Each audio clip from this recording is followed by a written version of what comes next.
the Local Government Management Agency. So firstly, I just want to thank the Department of Defence for allowing me the opportunity to be here today and introduce and MC this event, which I think everyone is going to enjoy. It's a really interesting mix of Seamus Woods, who's going to talk about benefits realisation, and then Ronnie Hall, who's going to talk about the remediation of the Hall Bowling site. Just to say some housekeeping to start us off. Firstly, nobody's camera is on, so if you're attending, it's only the panel who have their camera on, and your sound is muted. So we would ask you all if you could put any questions you have along the way into the Q&A, which is down on the bottom right-hand corner, John, I believe. And at the end of each session, we'll be taking some questions. We're going to have a few polls today. So our first poll is going to go up now. John, if we can put that up. So the first poll is very simply asking you, as you're watching the conference today, are you working in an office or are you working from home?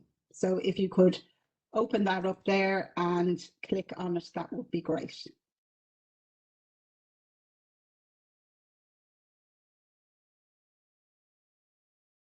And you might put on share.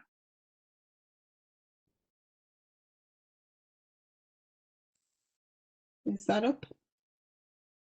We've just a couple of minutes. There's lots of people voting. Currently, nearly 100 people have voted. Excellent. John, can you put on share, please? Okay, sure.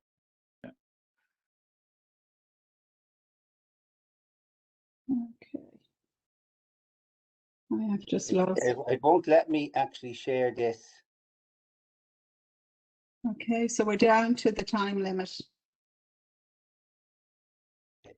Well, it's got 3 or 4 minutes left for people who. Okay, well, look, I'll go on and then we'll come back to it then. Okay. Yeah. So our panelists today are both bringing with them, significant experience in managing projects. And Seamus will be focusing a lot on benefits realisation. I think, personally, I think I've struggled in the past with just constantly keeping benefits to the fore of a project. Often you can come up, you can start off a project with a list of the benefits that you anticipate, but sometimes very hard to measure, especially some of the less tangible benefits, I always feel. So looking forward to learning a little bit today from the speakers about their experiences and then having a chat with them afterwards. Our first speaker we're delighted to have with us this morning is Seamus Woods. And Seamus has over 25 years experience in project management, program management and portfolio management in the public sector.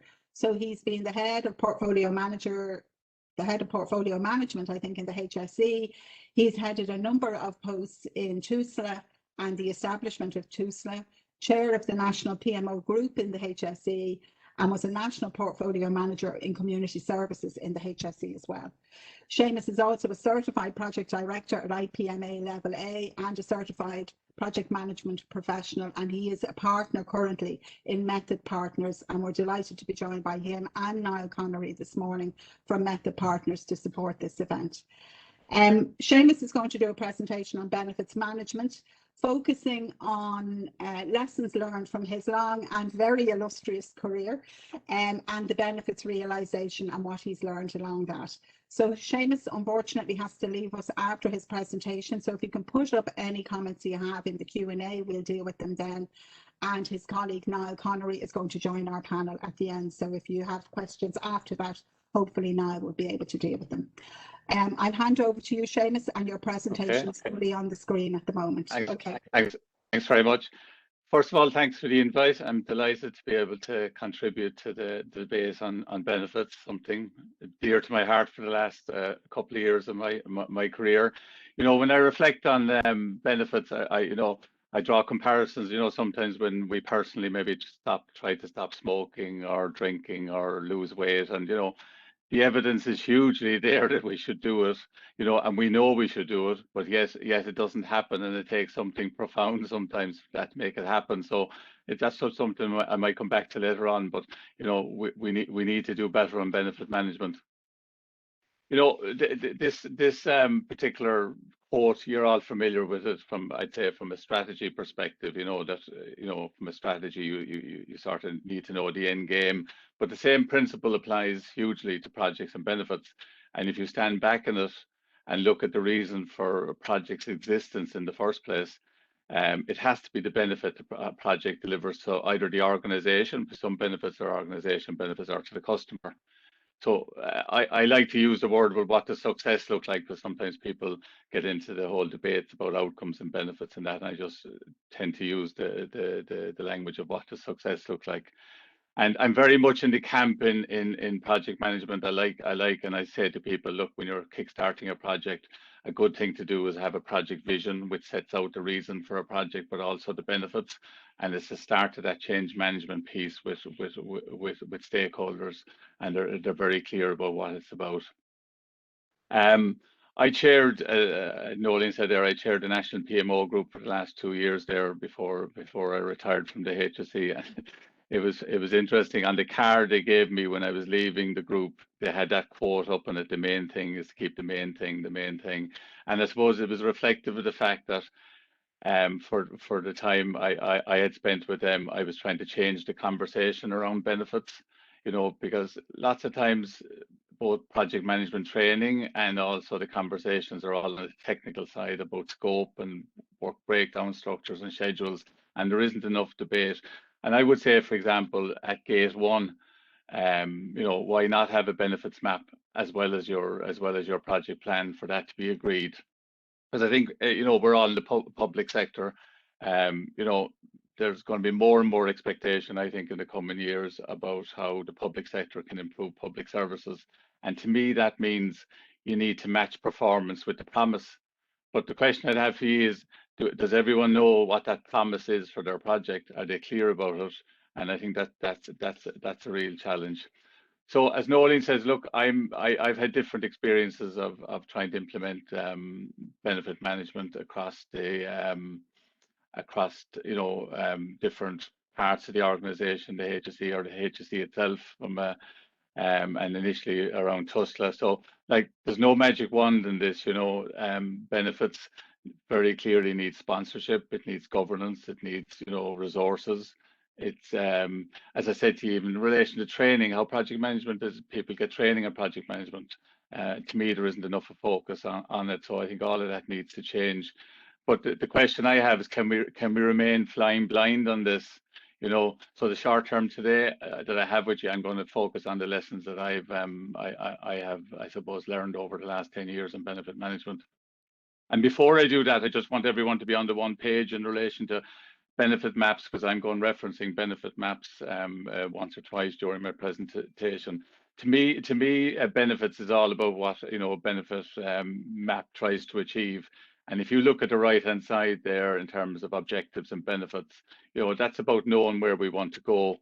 And so why are we doing this, which is, you know, the objectives, and what do we think success will look like, which is the benefit side. And that's very clearly needs to be agreed with the stakeholders. And then I think the real, pardon the pun, benefit of benefit maps is then you clearly have a debate and a discussion. What are the business and service changes that need to happen for us to achieve those objectives? And it's really, that's what really drives projects at the end of the day, and that then drives the work that needs to get into the project. Whereas lots of cases we jump from straight to right hand side over there, the objectives, to the work of the project, without really teasing out what are the business changes that need to happen. And so there needs to be a sort of a right to left thinking on this stuff. And I think project sponsors have a huge role in this. But look, I'm going to come back to aspects of that in a couple of minutes. Now, my first lesson, like, if I had only 5 minutes today, this would be the only lesson that I'd spend time on. You know, people say, let's think of what benefits can come out of a particular project that we've already decided upon. And if you think of it, just step back and think of that a minute. You've already decided the project, and now you're trying to decide the benefits. And to me, from an organization perspective, we have to take a much higher level view of benefits from a portfolio perspective and we have to identify, you know, in relation to the strategy and our strategic objectives, what benefits we're actually trying to achieve as an organization, and then match the actual projects to that. And I'll come back in that in a second by way of an example. Like, the challenge always for me is how strategy is developed in the first place. Like, when I look at that slide there, it reminds me of back in the 80s when I used to go, you know, all of us used to go for promotion in the health board as it was at the time, and there was a scramble to try and get your hand on what was the latest strategy, or the one there from 2 years ago, or whatever, because nobody had any idea of the clear linkages between the strategy and the work that needed to happen. And the you know, people only looked at them every now and again.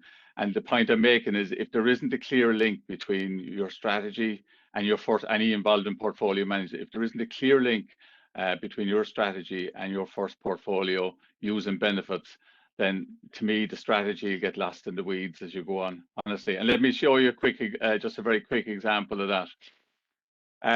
I struggled, I must say, in my early portfolio days. You know, this mantra that we all have in portfolio management, right projects, right way.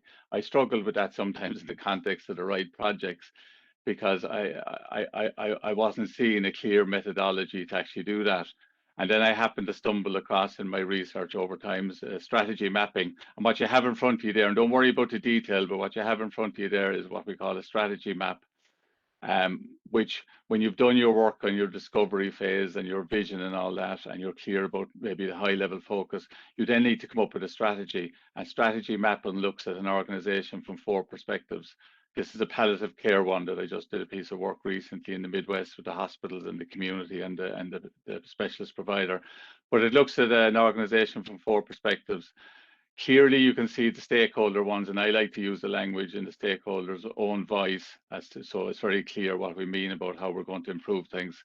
And then, based on that, you need to then come up with a strategy to change your internal processes, your organization capacity, and your financial stewardship. So we have there, for example, 14 objectives. So you'll say to me, okay, so what's that got to do with benefits? So just hold on with me a second. So for each of those 14 objectives you saw on that benefits map, which were clearly linked, by the way, clearly agreed with stakeholders and clearly agreed with the management teams of the various parts of those organizations. Then there's for each of those objectives, I use the language outcome with clinical staff and clinical type staff instead of benefits, but you know, I use the word success as well, but put benefit there instead of outcome. But we clearly agree what needs to be achieved in each of those, what outcomes we want to achieve for each objective, and then what success measures. And then the stakeholders agree what are the big initiatives that need to be done to achieve those. So clearly, it's a process of linking your portfolio, your first cut of your portfolio to your strategy. But here's just one quick slide, so help me to easily access services appropriate to my needs. That was one of the objectives you may or may not have seen up in that top quadrant of the strategy map. And here's just 2 outcomes. And again, don't worry about the detail of it. Here's just 2 outcomes there: quicker access to prescribed drugs and increased number of people spending more time in their environment. So clearly, we've worked through with the stakeholders what are the measures we're going to use over and what we're going to achieve in the 5 years. And then on the right hand side, we clearly have set out what our initiatives are going to be, and the whole strategy is actually done that way. So in essence, whoever has to manage those initiatives have a clear starting point for their project from the senior management point of view of what they need to achieve, how they contribute to the strategy, and it also allows senior management then, through a benefits approach, to look at to measure the input of that project to the strategy. And if the measures are not changing, then maybe the project hasn't been set up right. So it allows a way, as a stage gate way, for those particular projects to be reviewed.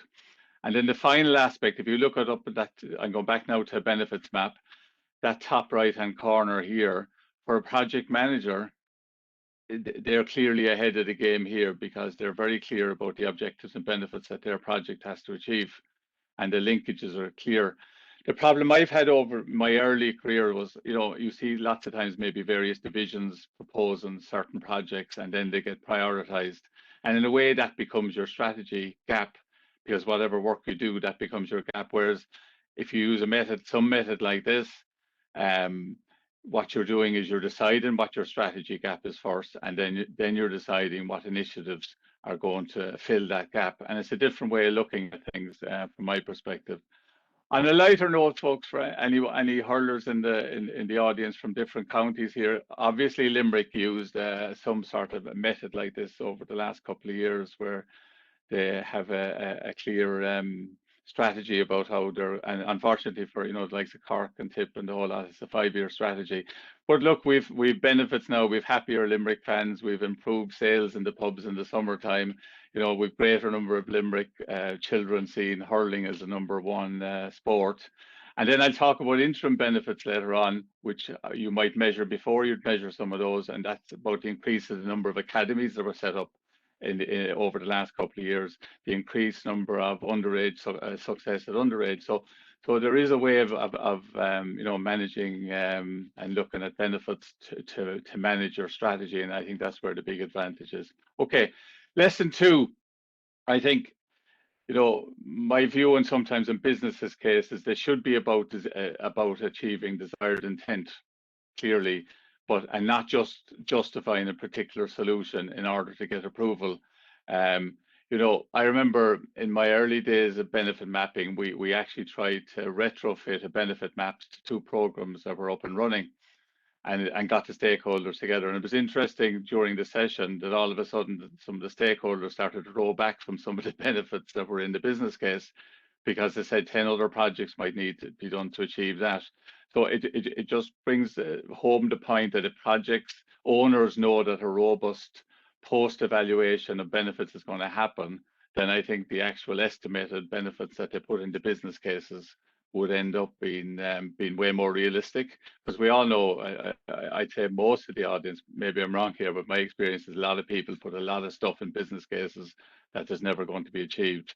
The research tells us too, if you look at that slide there, the left-hand side is the average across a number of banks that Cranfield University looked at in terms of their appraisal around benefits and business cases. And you can see the results aren't too good. The case study organization they were looking at was even worse.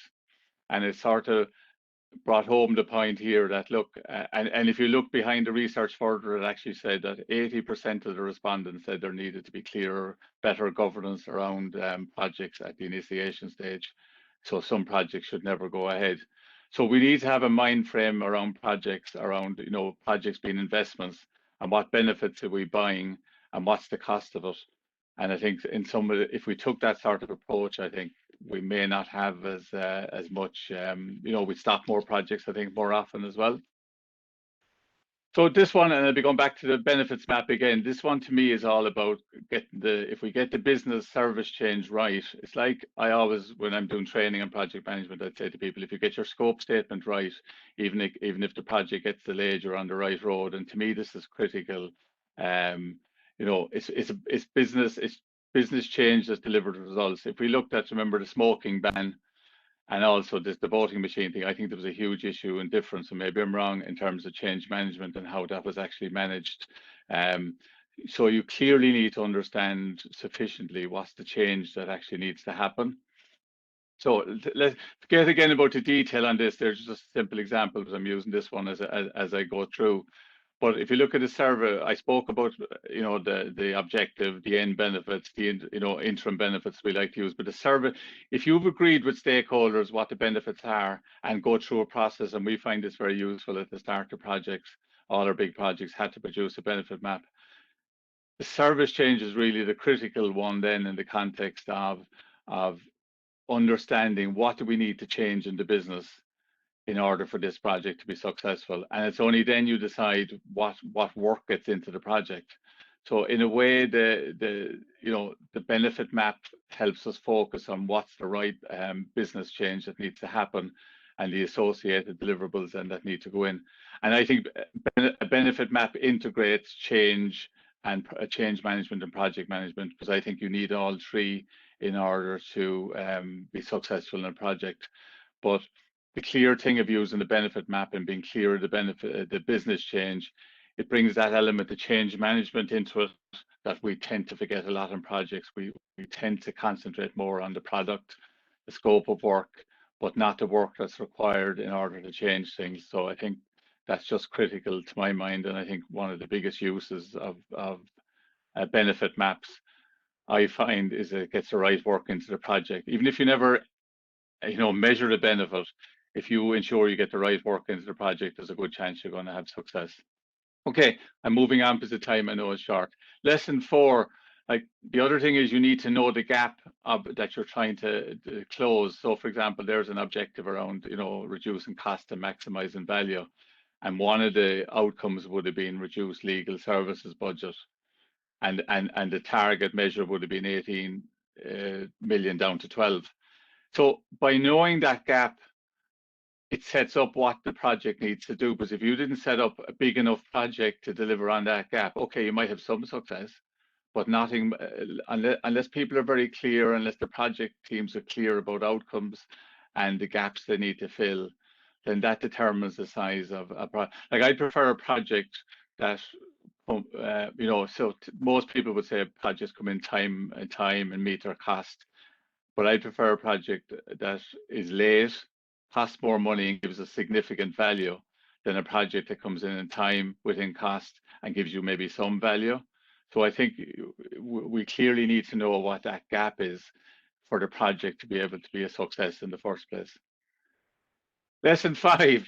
Now, this is for anyone that ever did try a benefit maps in their life. It can turn out like spaghetti junction, and what happens is the story is lost, and the clarity of what the business changes that might deliver on outcomes sometimes get lost. And like if you look at the bottom right hand side, I know it's not the biggest way. If you look at the bottom right hand side, that was one of our first attempts at a benefit map. And it looks a bit like spaghetti junction, but all the stuff is good in there. When I showed that to someone else that wasn't involved, I think their eyes glazed over, because it's like I prefer to use milestone charts instead of Gantt charts, because people's eyes glaze over when they look at Gantt charts and all the pages and pages, where if you're clear about a couple of high level milestones depending on your audience. So you can see that benefit map up there is the top one, very clearly the max of 2 contributions to, in any of the segments. So it's very clear about what benefit or what business change, service change is going to link in, that's going to deliver on the interim benefit, and likewise with the end benefit. So just remember that. But you have to put your foot in the water at some stage on this stuff. The next one is related to this in a way, because I suppose like risk management, you end up coming up with a lot of risks at the start, and you need to prioritize and reduce them down. So here, what's the most important benefits? And then you have to remember the stakeholders. So let me take each of them in turn. So here's the first one. What I tend to use as 2 rules is you need to check. So if you have a couple of benefits that are going to deliver on a particular objective, you need to check are they necessary. So I use kind of the 80-20 rule here in the context of, will 2 of those benefits give me 80%, deliver on 80% of the objective? If they do, then, but you can't measure everything. You can't be looking at every single benefit and every single outcome. So you have to have some rules around it. That's one I would use. And say, for example, you have a situation that you have only 1 benefit aligned up to an objective. The second rule comes in here. You have to ask yourself, is that sufficient to deliver on the intent of the objective? And there are things you have to really think about when you're developing a strategy. The same sort of rules come in about other stuff, but you have to see if they're necessary first, and then rule them out, and you might be left with 2 or 3, and then you have to know, are they sufficient? So it's just a rule in relation to it. The other, did I pass over stakeholders? I didn't. Sorry, I'll come back on that. The other one around that, and I'll be honest with you, I've only used this once myself, but it worked with a particular project group, that in order to identify which are the biggest service changes and which are the biggest benefits that deliver on our objective, you're trying to put some sort of simple scoring on. So if you gave the objective 1,000, in these cases, 1 benefit is going to contribute 80 and 1 is 200. So if you have to reduce the work on the project, naturally enough, you'll concentrate the work on the project on the benefit that's going to contribute the most. So in a way, it allows that sort of debate amongst themselves as to what's the most important benefit to be measuring and what's the most important service changes that deliver that end benefit. So it's another just way of looking at that, because otherwise sometimes you can get lost with too many benefits. So it's a way of looking at it. The other thing I would say around what's the most important benefits, we all talk about stakeholders in terms of requirements or, you know, communication strategies, but the debate, to my mind, isn't there often enough in relation to stakeholders. And sometimes you need to check, are we delivering benefits for certain stakeholders? So sometimes it's worth reviewing that, because if you have a key stakeholder and they're not going to accrue any benefits, then you maybe have to reflect back on the project and say, look, let's start again and look at some aspect of that stuff, you know. So in a way, it's just a useful way of doing it. And all what I'm saying is don't forget. So we tend in for example, in Method Partners, to have a principle about, you know, lean project management, and the context is saying what are the processes that deliver, what's the 20% of processes that deliver 80% of the, you know, the project outturn. And similarly with benefits, you have to identify what's the 20% of things that's going to deliver the maximum value. It's the same, for example, so which 20% of the benefits is going to deliver 80% of our objective. So it's just sometimes you need to reflect on those things. Interim benefits, and I sort of mentioned it jokingly with the Limerick thing, but sometimes benefits can be longitudinal, and sometimes it might take 2 or 3 years to measure some of those. So during benefit mapping, you should try and look at, well, what interim benefits might we be able to measure in the short to medium term that will contribute to those end benefits eventually. And it might be, for example, sometimes in terms of things like health, for example, we would put in interim benefits on things like people participating in evidence-based programs, say about smoking, and that we know in the long term, the more people that are doing that, the research will tell us we will get those longer term benefits and be able to measure them. But in the interim, we need to have to measure some good practice. You know, so it might be about reduced headcount that might give you a benefit that you want to measure in the long term about you know, resources or whatever. So we found initially when we started, we found we were just doing benefits and service changes, but we found with the project teams, in order for us to be able to start measuring something at an earlier stage, and also for them to understand at a more realistic basis that, look, you can measure stuff. So we introduced that interim thing. So what's the, you know, this is the $6 question in the context of how $6 million question in the context, how do you do this? You know, if you want to do something like this big bang, it'll really be challenging, because you have to have full senior management commitment, you have to have good project management maturity, you know, you have to have a good culture around project management, good project management systems. I tended over the years to go with the middle one there in terms of the incremental one, where, you know, we focus on particular projects. And again, going back to that 80-20 rule that we use in Method Partners, that what are the 20% of projects that we know of our portfolio? So if you know your portfolio, 20% of those projects will probably deliver on your biggest value. So why wouldn't you concentrate maybe just doing benefit mapping on those and not all projects? Of course, you'll in your scope and charters reference the benefits and get people, but for your 20% of your projects that are going to deliver your biggest benefit, why wouldn't you concentrate on those initially and get the culture going and get senior management involved in it and get people used to that sort of language? And I tended to, like, it's the same with project management. I tend to look at an organization I might go into and say, what's our maturity level that we want to achieve, and what are the big steps over the next couple of years? So the same with benefits. And I would have done it, for example, when I came back to the Midwest in my last year to set up a PMO for them before I retired. We would have looked at a benefit maturity. What might it look in big chunks and big steps? And I think that's potentially a way of doing it. But look, every organization is the same. I suppose it's a bit like governance. Someone quoted once that governance is like nailing jelly onto a wall if you try and swap it from one organization to another. So you have to think through what's the best way to do it for your own organization. There's no one way on this. I'm not going to spend a huge time on this because I know I'm conscious of the time, but the point I make here is similar to benefits, is that we have to see this right through. It can't be just about like business cases that we do it at the start of a project and we forget about it.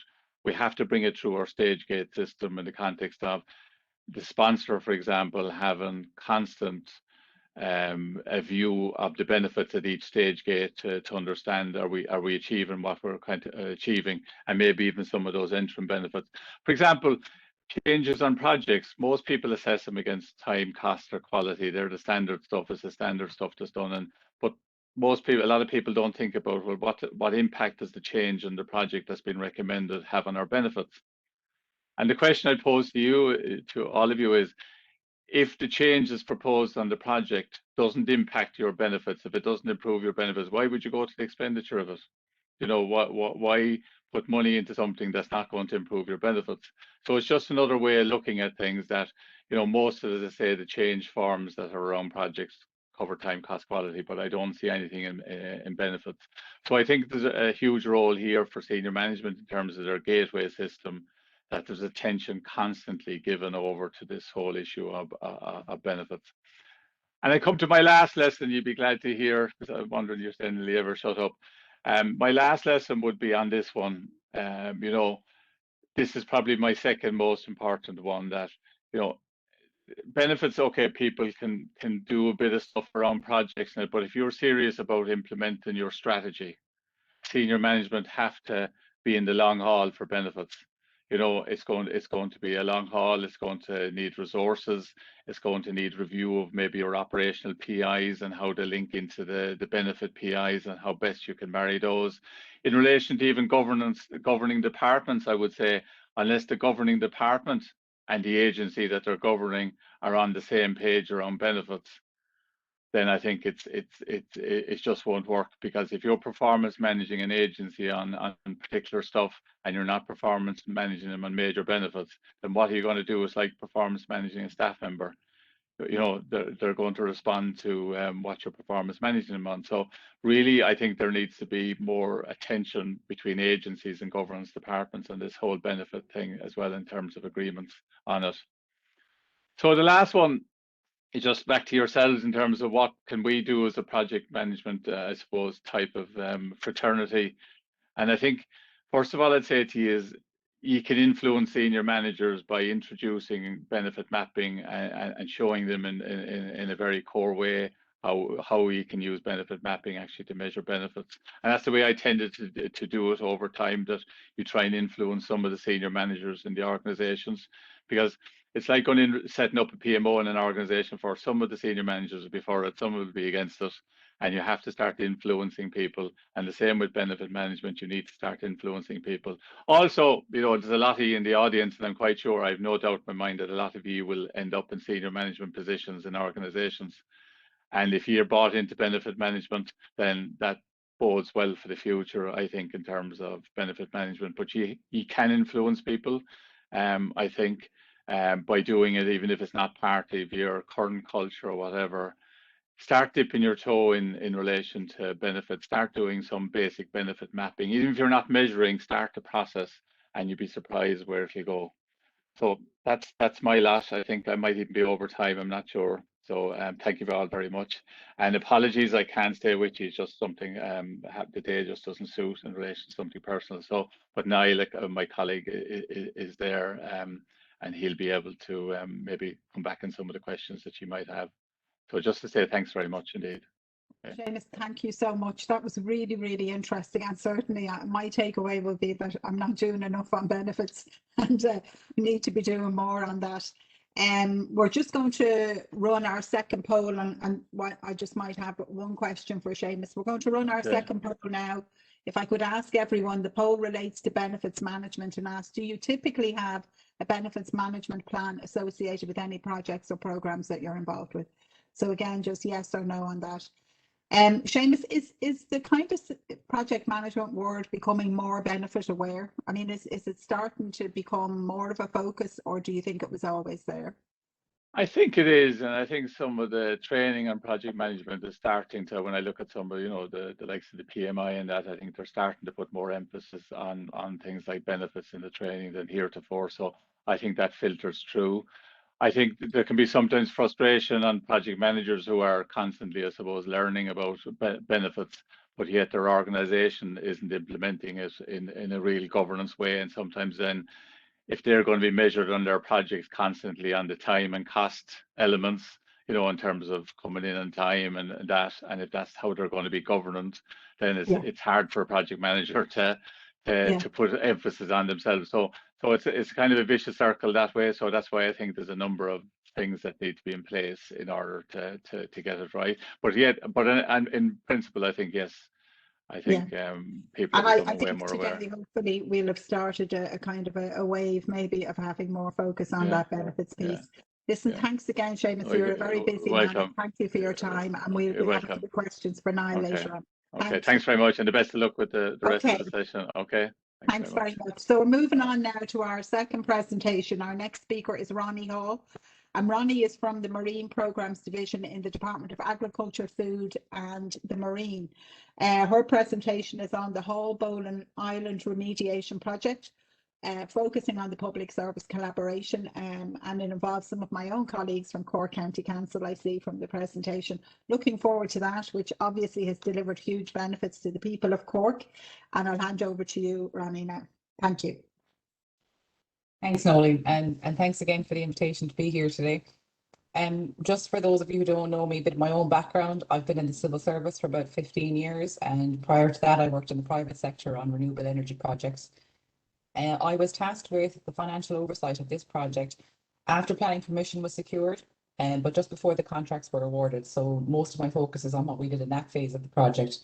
What I won't be talking about are any of the engineering achievements that you might be looking at, but I understand there have been some Engineers Ireland talks on that if you want to whet your appetite.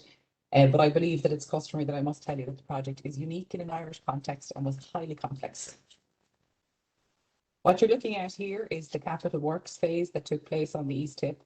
So as you can see, there were waste deposits from the former steelworks which operated on the adjacent island. They were deposited here on reclaimed foreshore. So this area here is all artificial east of the docks. What you also see is how close the naval base is there and the dockyards, but also what the town of Cove has had to look at for decades. Cove has been attracting cruise liners in the last number of years. So it just bears thinking about what those tourists of a few years ago must have thought when they saw the state of the East Tip.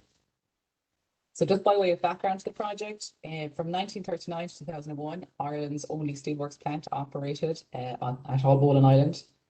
The first waste directive was introduced by the European Communities in 1975, later updated in 91, and it encompassed both municipal and industrial waste. In 2005, the Court of Justice ruled that Ireland had failed to properly transpose these waste directives. Meanwhile, in 2001, the company running the site had gone into liquidation without meeting the conditions of their licence from the EPA. There were subsequent proceedings, but basically the state was left holding responsibility for the site. In 2009, local groups petitioned the European Commission to add the East Tip at Haulbowline as an unauthorised waste site to that Court of Justice case. So how did the department that produces food and regulates food bodies get involved in this project? Well, between 2011 and 2012, there were a series of government decisions that led to the Minister for Agriculture, Food and Marine taking responsibility for the remediation project. In October 2013, ownership of the entire island was formally assigned to the Minister to make sure that he had the correct legal powers and persuasions to do this. A memorandum of understanding was put in place between the department and Cork County Council to tackle this East Tip. And what you can see here in the video is just how that project has outcome, how that waste site was transformed into a landscaped public park that opened in January this year. The project was awarded the title of Ireland's Engineering Project of the Year in 2019 by Engineers Ireland and the 2020 ACI Engineering Excellence Award in the Civil Engineering category. Thanks for that, John. I think we can stop the video.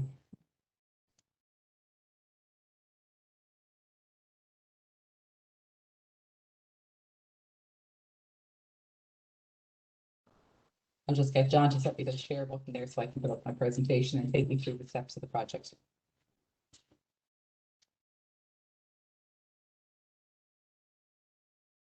Can we do that now in 1 second? Thanks, John. Now, Ronnie, you should be able to share your screen.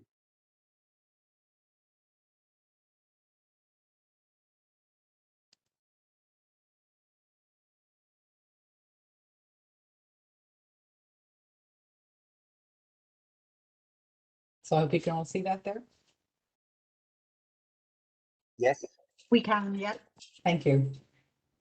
So as just to refer back there to Seamus's project presentation about objectives, obviously here we did have quite a long wordy objective that looks and feels like it was designed by a committee, of course, but if we just boil it down, really, this project is actually quite simple.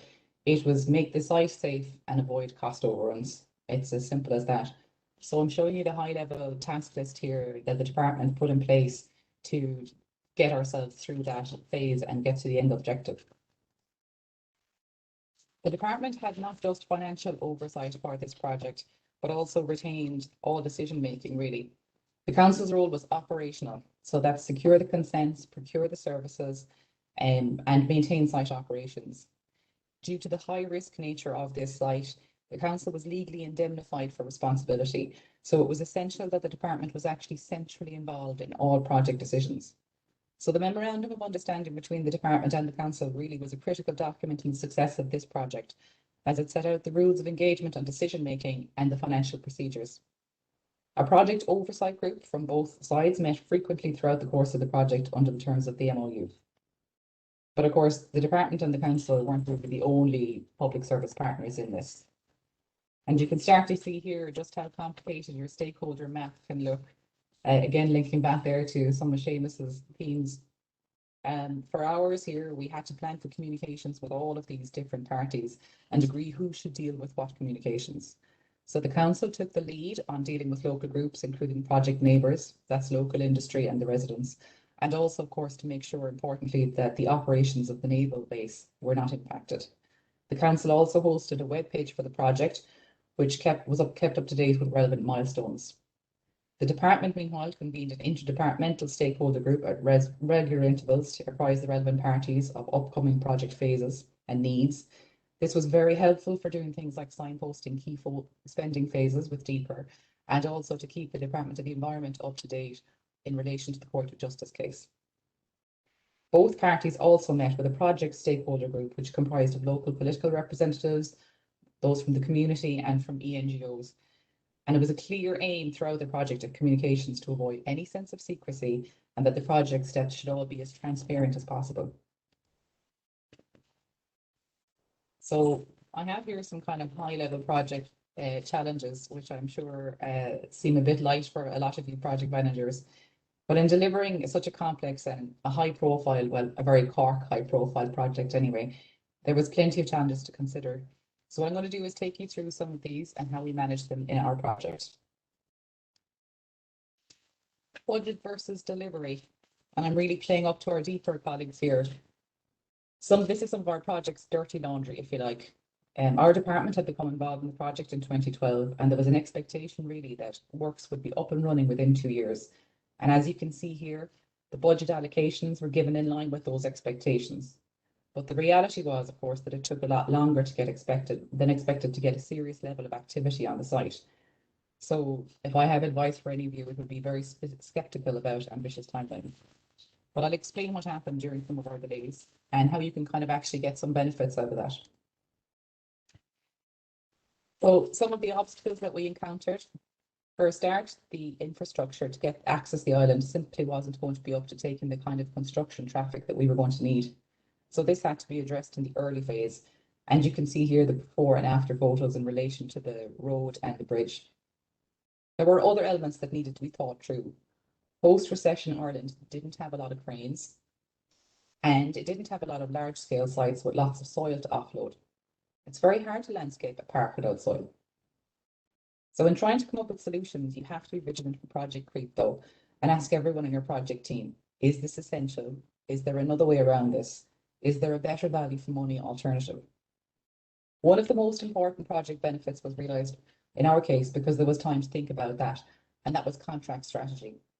Cork County Council was very keen that an NEC3 contract would be used rather than the standard public works contract because of the high risk nature of the site. We had to go to the Government Contracts Committee for Construction to secure its approval to do so. And our department's chief engineer is familiar with the committee and was really able to advise the department or the council on how to make that approach.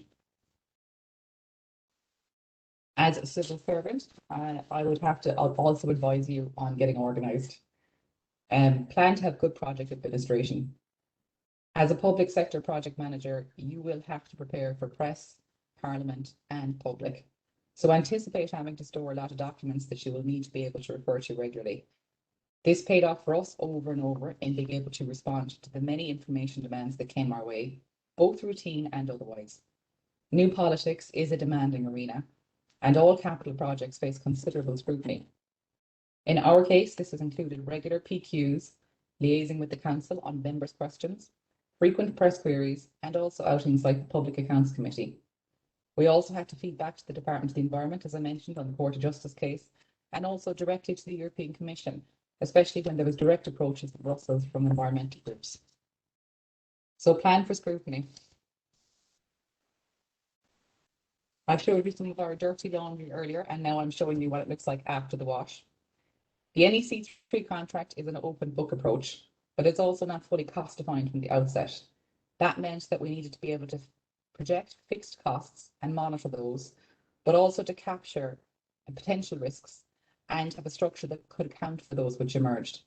One of the best decisions that the department made, again on the advice of our chief engineer, was to take on an independent quantity surveyor. This made our lives immeasurably easier on the admin side because the quantity surveyor helped design and refine our project tracking tools from a high level down to granular detail. But the QS also gave us an insight of an experienced professional to advise on deliberations between the contractor and the council before we were required at the department to sign off on any additional costs. This strengthened our hand in pushing schedule, efficiency, and value for money. Just in terms of advice, I've listed kind of do's and don'ts here, and I won't claim that they're incredibly original, but they are very true from our project experience. Even things like hiring expertise.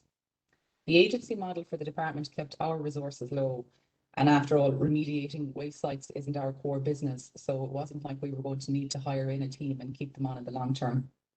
It also kept the council's own team tight. They also hired in expertise as they needed. And again, this was a specialised engineering and design project. So there wasn't going to be a long-term need for a lot of resources down the line. In terms of budget and control, Memorandum of Understanding created a first though for both the department and the council. The council could spend our money, but only on our say-so for individual work items. So not on an annual budget basis. This arose from the legal obligations on the minister, but it was not a normal council project experience, and nor was it a normal departmental outsourcing experience. So the MOU set out the theory, but it took some time, persuasion, and a lot of perseverance for us all to figure out how it would work in practice. So each of these do's and don'ts were actually as important to that process as they were to the rest of the project. And by the time the works were in full flight, we had our process well bedded in, and we were very happy to observe later how well it had worked out from both of our perspectives. And I think it's important, again, talking to Seamus's theme of benefits, to reflect back on why you're doing the project and to keep the goals in mind. The department oversaw €25 million worth of expenditure on this project, including infrastructure upgrades, securing the consents, all the procurement, the works and related issues. We're very happy with the governance of the project, and so was our internal audit team. And that's not something you get to say very often. There were strategic outcomes here in terms of Ireland's reputation, but also that, of course, of all the project partners' organisations. There was a very important public goods outcome. The legacy of a complex industrial waste disposal site has been made safe for the public and can now be enjoyed as an amenity instead of an eyesore. As a Corkonian, again referencing Seamus's theme, I'm putting on my local jersey, I'm very proud to have been involved. It's not often as a civil servant that we get the chance to be involved in something tangible and on our own doorstep. As a participant in the Rossmoor that goes from Outer Cork Harbour into the city, I had the chance to row past Paul Boland And it was very nice to be able to assure my crewmates that they weren't at risk from any of the issues that had been there with the East Tip in the past. And there wasn't much I could do with cruise liners though. Thank you very much for listening, and I hope that you have found some of this interesting and useful, and best of luck with your own projects for the future. Thank you so much, Ronnie. That was really interesting. And I suppose a kind of flip on Seamus's presentation where the benefits of this are really obvious, because you get this wonderful civic amenity, you know, or public amenity, recreational amenity for the people of Cork. But of course, you have these operational issues like a bridge that won't take the weight of a vehicle, or a country in recession that doesn't have enough cranes. So it's quite a different kind of, the benefits were much more obvious, I think, in this, and possibly your operational issues were harder. Well, just to give we're going into the panel discussion now, but just before that, just to give the results of the polls we've done so far. So of the working from home, 70% of people who are watching today are working from home. And in relation to whether people have a benefits management plan, 32 out of the 179 said they did, and somebody can do the maths on the percentage for that. And 84, so more than twice that amount, said they didn't, and 63 didn't answer. So clearly 32 out of 179 is a small percentage of people who are, you know, actively managing their benefits. So it's clearly an area that might need a little bit more focus. Just moving on to the panel now, we're going to be joined by Ronnie, who just did the presentation, and Niall Connery, who is going to, he's from Method Partners, he's a colleague of Seamus, and he's going to just deal with any questions that might come up around Seamus's area. Des Dowling, Assistant Secretary General, from Department of Defence, Brigadier General Adrian O'Murcu, and he's Assistant Chief of Staff in the Defence Forces, and Kevin Dowling, who is the Enterprise Programme Director in the Department of Defence. So I might just go firstly to those who weren't presenting today and ask them for their key takeaway from today's presentations. I'll start with you, Des. Thanks very much, Nolan, and thanks obviously for sharing today. Thanks, Ronnie, very much for the presentation. It really is a fabulous project, and I suppose, given our stake on the island, greatly appreciate, if you like, what your department did, and it's good actually, as you say, to see it for Cork as well. I suppose my kind of takeaway, actually, funny enough, was, well, look, I mean, I suppose in some ways the kind of points being made are ones which, you know, they're so common sense and practical. And I think what we have sought to do in our own approach to this overall Action 10 under OPS 20 is do exactly that, is to try to get a practical approach which people can understand and hopefully take on board in their own organisations. I think the second thing drawn from both Ronnie's presentation and the earlier one was that it gives me certainly further encouragement for us to pursue the governance and sustainability issues, which we have kind of said that we haven't really got to, because the practical focus up to now has been this network, it's been the case studies, it's been the guidance and the training, among other things. But what we haven't really got to seeing actually, how can we, in some sense, ensure across organisations that the very best approach to governance has been taken, and furthermore to sustain those within organisations. And it came through to me very strongly in both presentations, the necessity, if you like, for that governance piece, but also how do you, over the longer term, it's probably less important, Ronnie, in your organisation, because this was maybe a little bit of a once-off, but presumably there is learning for it, which can be utilised for other type projects. But certainly in relation to the bulk of us which are not dealing with once-offs, there really is this requirement to be able to have the governance, but also to ensure that over time, that as people move on, we're still retaining capacity to deliver on these kind of projects. And it seems to me that that benefits realisation piece that we focused on today gives you a kind of leg up in relation to actually saying, you know, how do you possibly get to benefits realisation unless you have sustainable enduring architecture and governance, and furthermore a sustainability of capacity to deliver on these things? Because benefits realisation is of course wonderful in terms of the long term of the particular project, but set in the context of the wider public management piece, there is that governance and sustainability element to it. So that's my takeaway, Noeline, from it, is further encouragement to pursue those and see how collectively across the project management community, how we can learn the lessons of that and seek to apply them in our own organisation. So we'll certainly try and draw from presentations today into that further piece of work. And thanks again, Ronnie, for that, please. Thanks a minute, Des. Adrian, what was your key takeaway today? Well, I particularly liked Ronnie's advice on being skeptical about timelines, and that's certainly an issue with our white paper program that we've learned in arrears about that, and maybe our level of ambition and too many priorities, you know, and so that's something that resonated. I would say on Seamus's intervention, the importance of answering the question, what does success look like? And if I could bring a military perspective to this, we teach this in the military college in campaign planning, everything from how to approach a pandemic to how to, defend the country, etc. And one of the things that we need to establish early doors in campaign planning is the concept of operation. And we teach in the college, there are 3 elements to that. What's our intent? Commander's intent in our case, and I think Seamus called it the desired intent. What's our desired end state?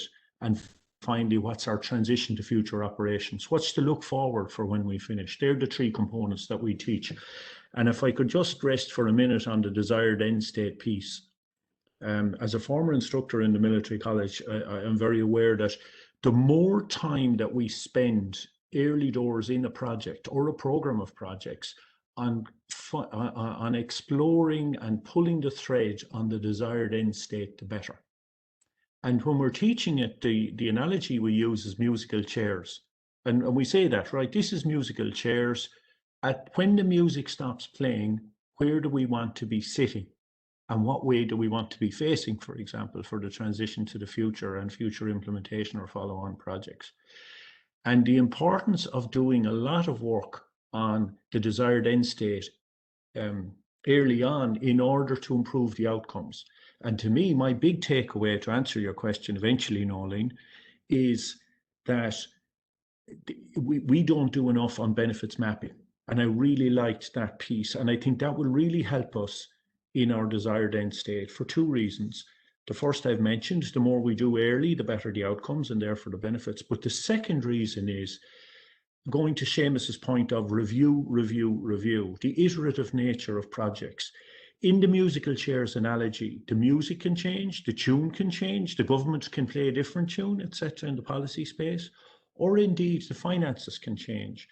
And if we have done a lot of work on what the desired end state is, the benefits analysis, if you like, and a good benefits map, then we can do a mid-course correction to allow for a different tune. Or, for example, in the funding, there might be less chairs at the end for us to sit down on, less cash to spend.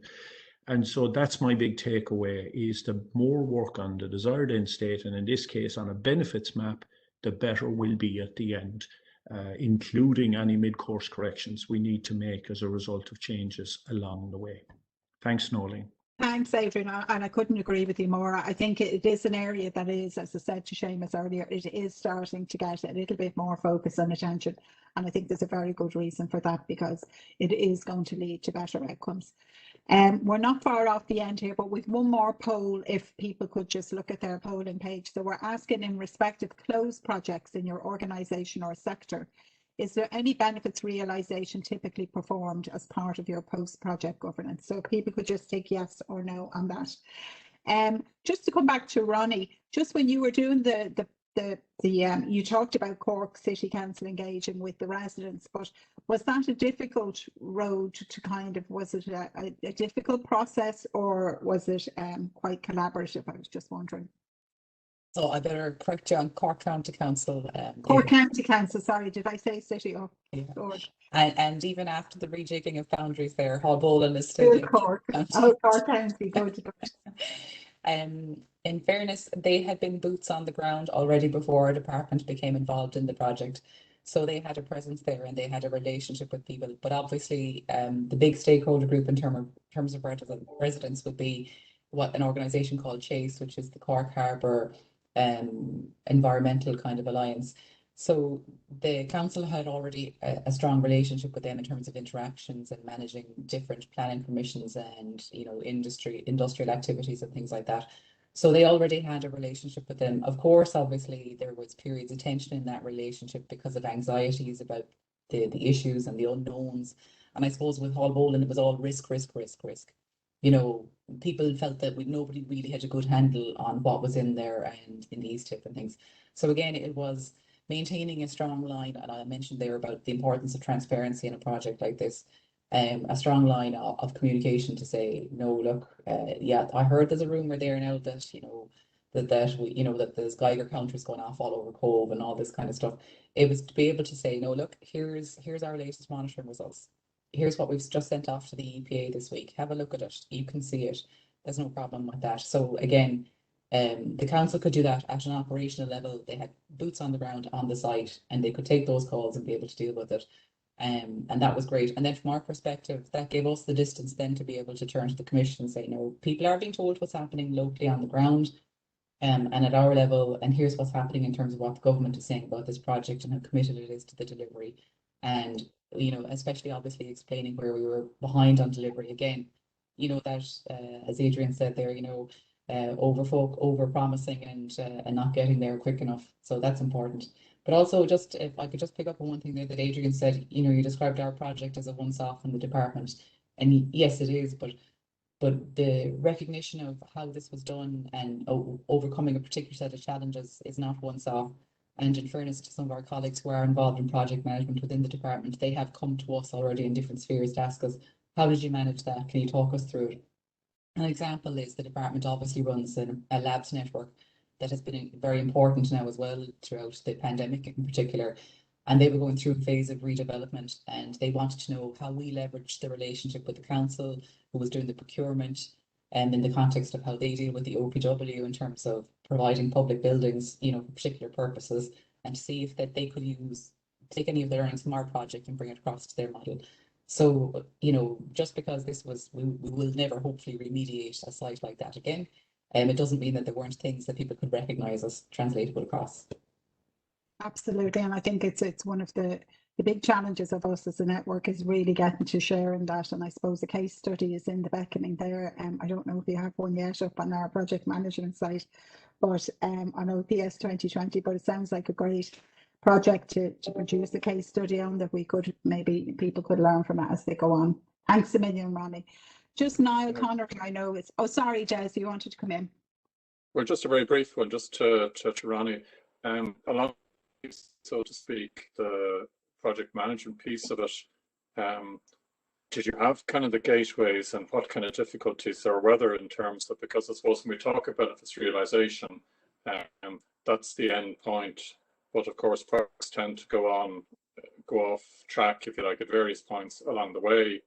And I was wondering, if you like, what was the kind of the oversight and governance around making sure that actually at key points along the way it wasn't going astray, and for all the obvious potential reasons, over budget, greater technical difficulty than expected, changes to the spec due to new things emerging. What were the checks, or were there any issues along that, or was it smooth sailing, so to speak? Well, Des, wouldn't we all love to be able to say we had the project that sailed smoothly? So I mentioned there in the presentation that we had a memorandum of understanding with the council, and obviously that kind of set up a framework for engagement, you know, clear lines of who does what and who decides on what. But we had a project oversight group that met frequently, so that was at a very senior level in the council. So I think the acting assistant CEO in the council at the moment will say, for instance, sits on the project oversight group meeting, the director of services, the project manager within the council who was responsible for the procurement and for overseeing the engineering work sat on that. And then from our side, our chief engineer and our team in the department, in the Marine Programmes Division, who were dealing with the project. And throughout the course of the works, we met at least monthly.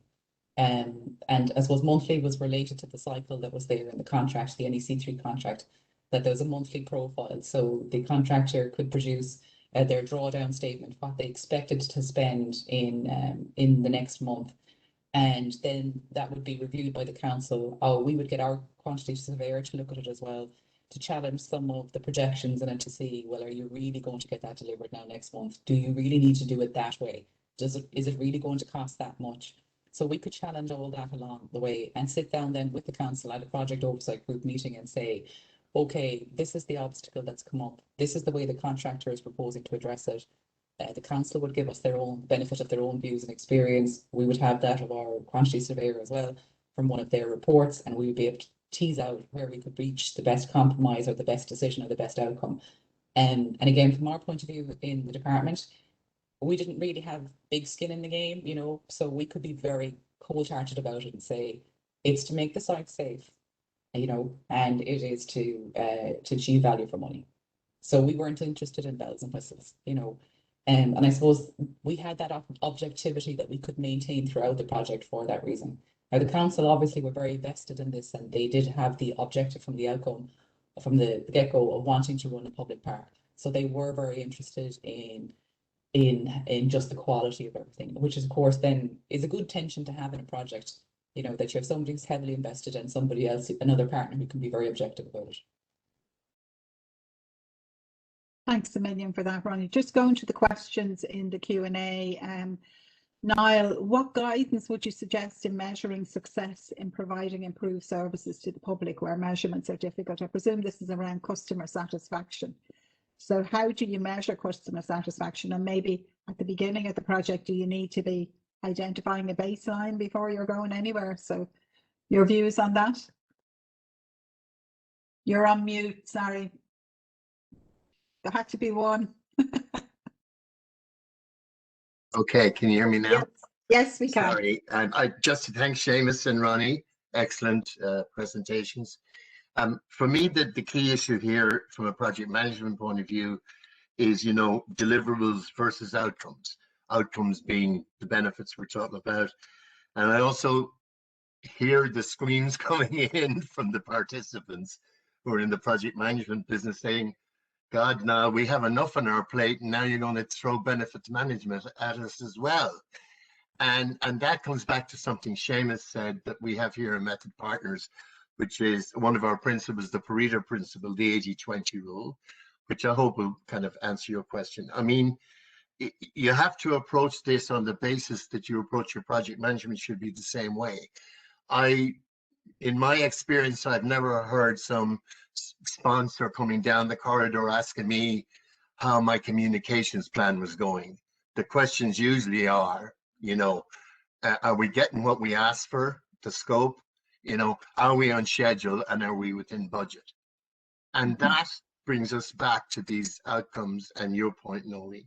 Really, I think the starting position should be that the benefits should be identified at the, you know, the business case level before you ever start the project, because you're trying to retrofit something, you know, and sometimes that's easy to do. You know, if I took a hypothetical example, let's say, you know, in the health insurance business, like the VHI or something, and they identify that when a customer rings in, let's say they spend, you know, have to spend 15 minutes on the call, and the member of staff taking the information has, let's say, 45 keystrokes.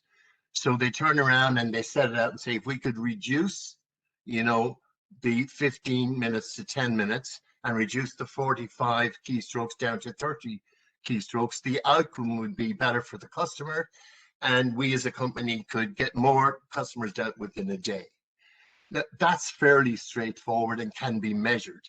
But the difference here is the outcome is what? It's the, you know, we can get more customers and they won't be, you know, stretched to 15 minutes of their own time.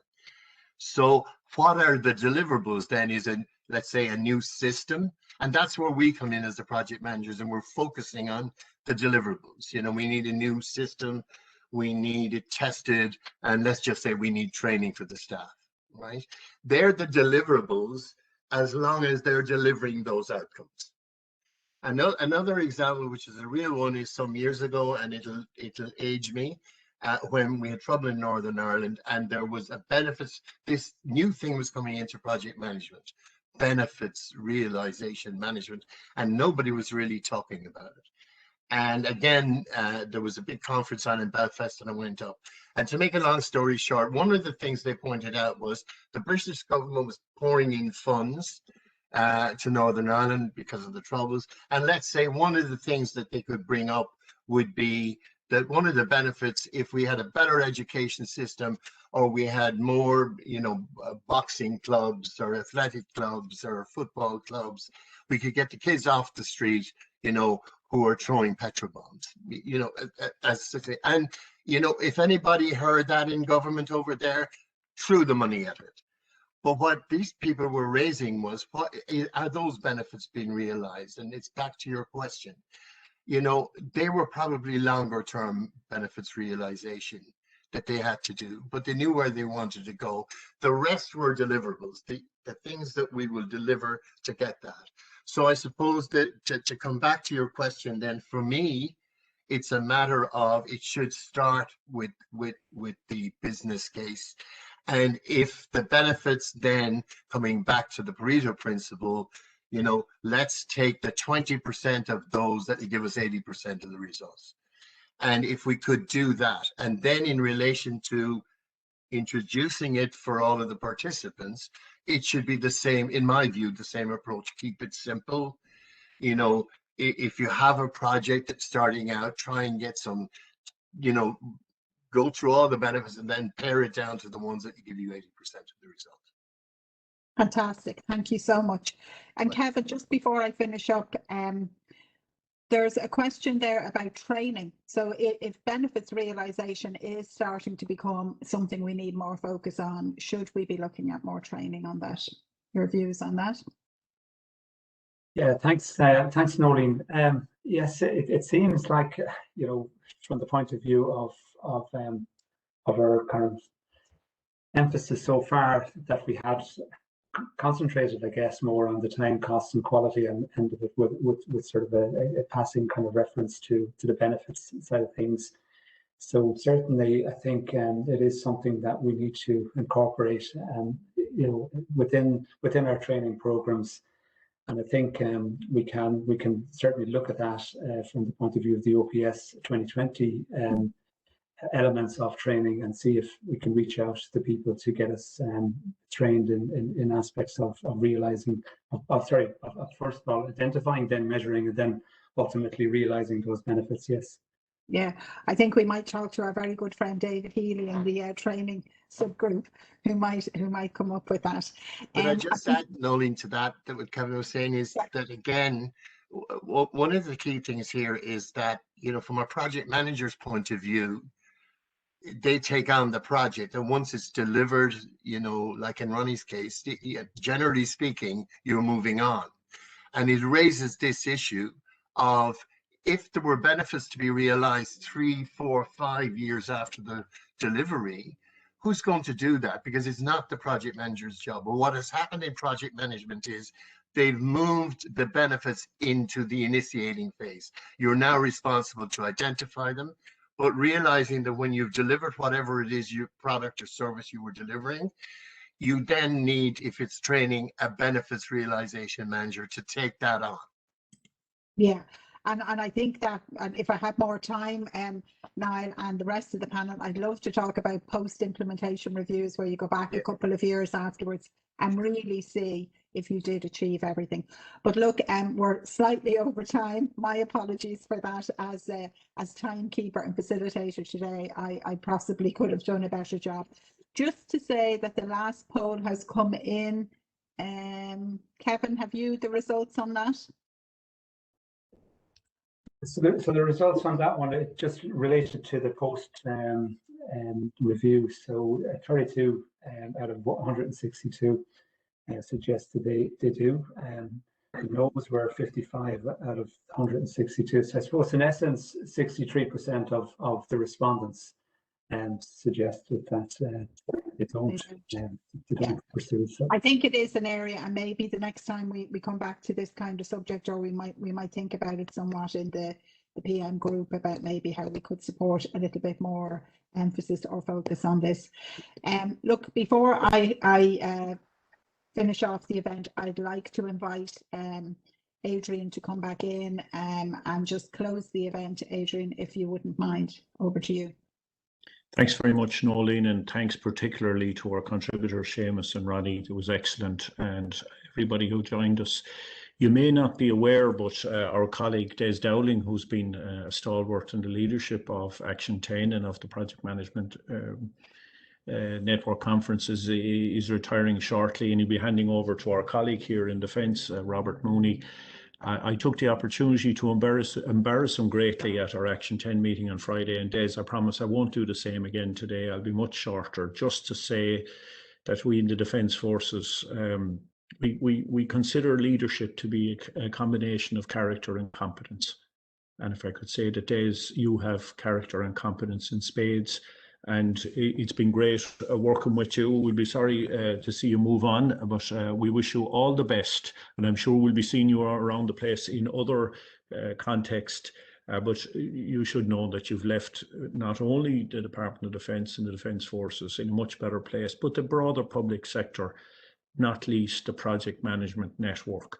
And I hope that you take great pride in all your achievements. And we wish you all of us on Action 10 and all the conference members the very best for the future. So thanks, Nolene, thanks, Des, and thanks everybody. And we wish you bon appetit for a nice lunch and a good afternoon. Bye-bye. Thanks a million, Adrian. Thanks, everybody. And my thanks also to John and Eilish in the back room, who had an awful lot to do with putting this together. And Des, on behalf of the network and all of the project management professionals in the public service, you know, best of luck to you in the future. And thanks for everything you've done to support project management. You've made a real mark, I think, on it in the public service over the last few years. And you're leaving a legacy behind you that I think will last for many, many years to come. So thank you. To Kevin, to Niall, to Seamus, Ronnie, Des, Adrian, John O'Donoghue there, who's always keeping the show on the road.